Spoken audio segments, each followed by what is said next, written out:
Dear student, so today's class we are discussed about magnetic field at the center of current carrying conductor or current carrying circular coil and solenoid. Now for the magnetic field at the center of current carrying circular coil, you observe the figure. So here we are consider a circular coil having the radius is R and the current must be flowing, it is I. So what happens that the magnetic field is produced, it is B. So then we are taken a small element in the circular coil at the P. So first we find out the magnetic field at point P for applying the Biot-Savart law. After that the total magnetic field at the center of current carrying circular coil must be calculated. Okay, a circular coil, current carrying coil having radius R and center O. When the current is passing through the circular coil, magnetic field is produced. To find the magnetic field at the center of the circular coil, now consider a length of element dl at point P which is tangent to the circular coil. The angle between the element dl and radius r is 90 degree. Now according to the Biot-Savart law, you apply the Biot-Savart law. So the magnetic field at the center of the circular coil due to the element dl is, so already you know that dB is equal to mu naught divided by 4 pi I delta L or dl sin theta divided by r square. Now you know that about theta must be is equal to how much degree? 90 degree. Therefore the equation becomes delta B or dB is equal to mu naught divided by 4 pi I dl sin 90 divided by r square. So what is the value of sin 90? Sin 90 must be is equal to 1. Therefore the magnetic field due to the current element in a circular coil at a point P is given by mu naught divided by 4 pi I dl divided by r square. Now you find out next total magnetic field due to the circular coil carrying current. So then how you calculate? The integrate above equation. Integration of dB is equal to B. That is equal to integration from 0 to 2 pi r into dB. That is equal to integration from 0 to 2 pi r. So what is the value of dB? Mu naught divided by 4 pi I dl divided by r square. So which are the constant term in this equation? Mu naught divided by 4 pi I divided by r square is the constant term taking outside of the integration. Then integration from 0 to 2 pi r dl. So rearrange to this one or make the integration. So you got mu naught divided by 4 pi I divided by r square into L. So mu naught divided by 4 pi I divided by r square is equal to 2 pi r. So then B is equal to mu naught I divided by 2r.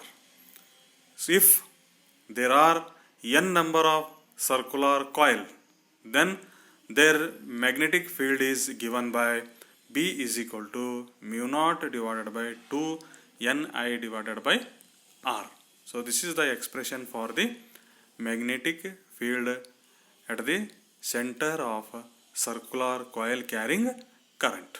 So then we come to the magnetic field due to solenoid carrying current. So a solenoid is a lying cylindrical coil.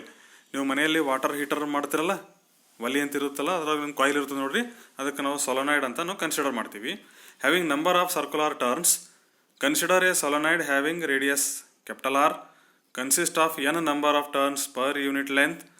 Let P be the point at the distance x from the origin of the solenoid where we have to calculate the magnitude of the magnetic field. The current carrying element dx at the distance x from the origin and the distance r from the point P. Then r is equal to under root of r square plus x minus x whole square. So one is x naught it is.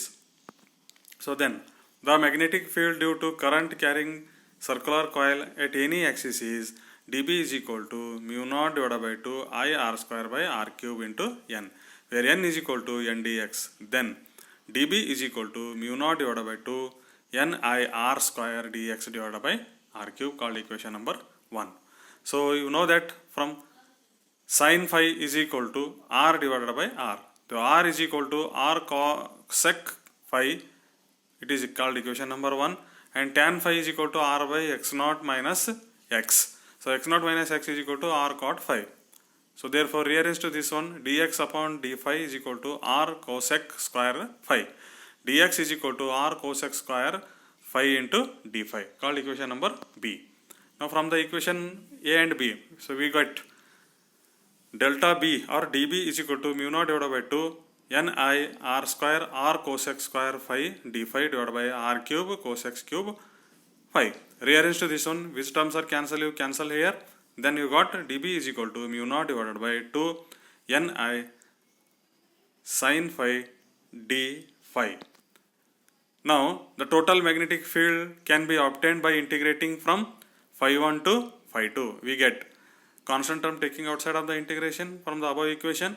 B is equal to mu naught ni divided by 2 is constant. Then integration from phi 1 to phi 2 sin phi d phi. So we got B is equal to mu naught ni divided by 2 into minus cos phi, that is from phi 1 to phi 2. Put the values in the bracket term. What happens? B is equal to mu naught ni divided by 2 cos phi 1 minus cos phi 2.